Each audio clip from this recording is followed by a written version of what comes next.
The All Blacks will go 13 days without a Rugby World Cup match after World Rugby made the unprecedented decision to cancel their final pool game against Italy on Saturday as Japan braces for super typhoon Hagibis.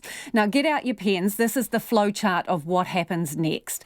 France's match against England has also been cancelled, and depending on the severity and damage caused by the typhoon, Scotland's must-win match against host Japan and what has been dubbed the pool of death will have anxious fans on the edge of their seats.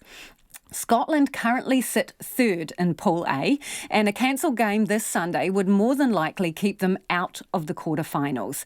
England, France and New Zealand will not play again until the quarterfinals, which kick off on Saturday the 19th of October, while the Italian team will now be packing its bags for home.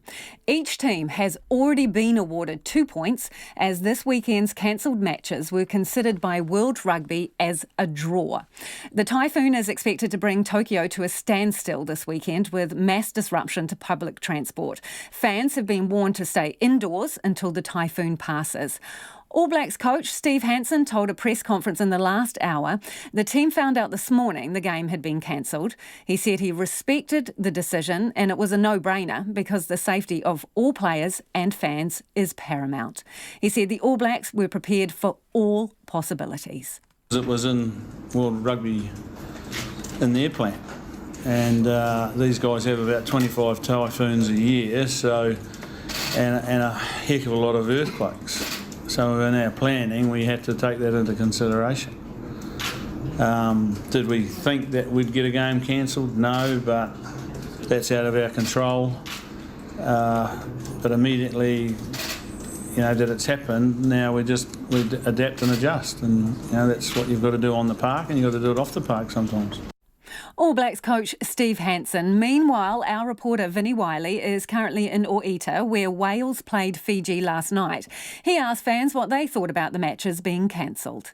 That you can't really have a situation where you get the draw games, can you? Because it's just not right. Imagine if New Zealand, drew in Namibia, just wouldn't go down very well with it. So. I guess so, but then if that's the price, then that's the price. I mean, it's nobody wants that, do they? You want all games to be played, but you can't do anything about the weather. Oh, it's not good if it's cancelled. Any game being cancelled is bad news, which is good for the Japanese probably, but I don't think anyone's happy with a cancellation. I don't think anybody wants to see 0-0 draws, but so be it.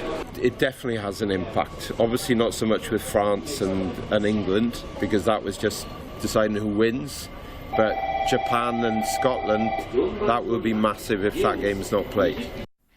Our sports reporter Joe Porter has been at the All Blacks press conference and joins us now live.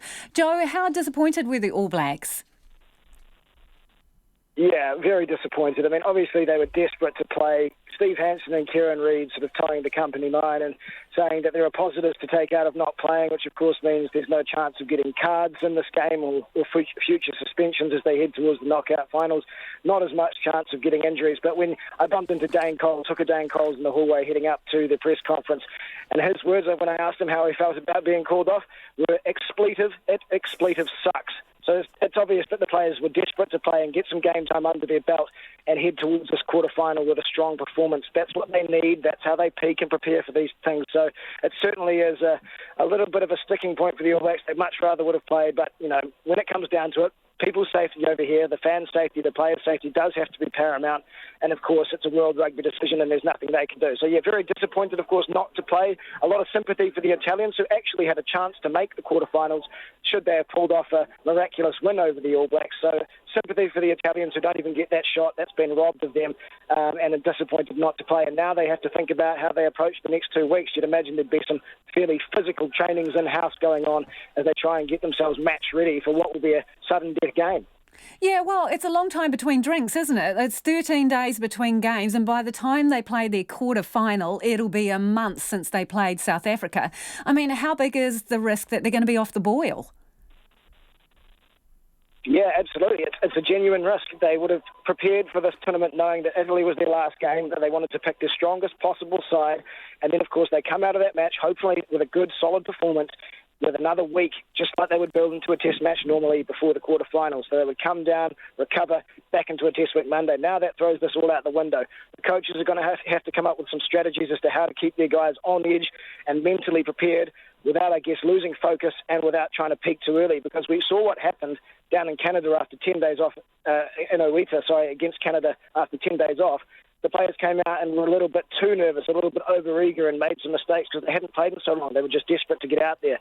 The same could be said against Namibia too, with many of those players having not played against Canada. So it really does make things a little bit tricky in terms of not only their physical preparation and being somewhat underdone match-wise, but also their mental preparation. The players were getting ready. They were absolutely peaking their psychology, if you will, for this game, and now they have to come back down to earth, refocus on something that's almost 2 weeks away. So certainly it will provide some challenges because it's very much out of the norm for the All Blacks. And so where will they ride out the typhoon? Well, it's not quite certain at this point. They're heading to the Conrad Hotel next week on Monday, which is a little bit closer to Tokyo City, the central city. It would appear they weren't entirely sure, but they'll stay at the Hilton Hotel for the next couple of days, bunker down on Saturday and ride out the typhoon here. So I'm assuming another couple of days at Disneyland for the All Blacks, and perhaps maybe a chance for them to do a little bit more relaxing and try and perhaps take their minds off the rugby, because they're going to have to really refocus and resettle and reshuffle how they approach this game. So, yeah, maybe a couple more visits to Disneyland for severity. And when are we going to know if Scotland's must-win game, which is against Japan, whether that's going to go ahead? Well, the organisers said they'll make a call on Sunday morning. They'll leave it as late as 6 hours before the game. So the game kicks off at 7:45 Japan time, which is 11:45 New Zealand time on Saturday night. So 6 hours before that. So you can, I guess, around 6 p.m, 5 p.m. New Zealand time on Saturday, the organisers have to make a call. And yeah, the Scotsmen will be absolutely crossing everything they've got in their bodies, because this is their only chance of going through to the quarterfinals. And it would be an absolute travesty if they were robbed of that chance by weather at this tournament. It would really be a crime against the game. So let's hope it doesn't come to that. Of course, even if the weather is good and the typhoon is passed on Sunday, that doesn't necessarily mean the game can be played. If the storm does a lot of damage, the infrastructure could be damaged, the public transport systems could be damaged, the stadium could be damaged, the ground could be damaged. So there are many variables at play here that could affect that game. Let's just hope it doesn't happen, and let's hope the game does get to go ahead. Thanks, Joe. That's Joe Porter, fresh out of the All Blacks press conference there. Apologies for the slightly scratchy line.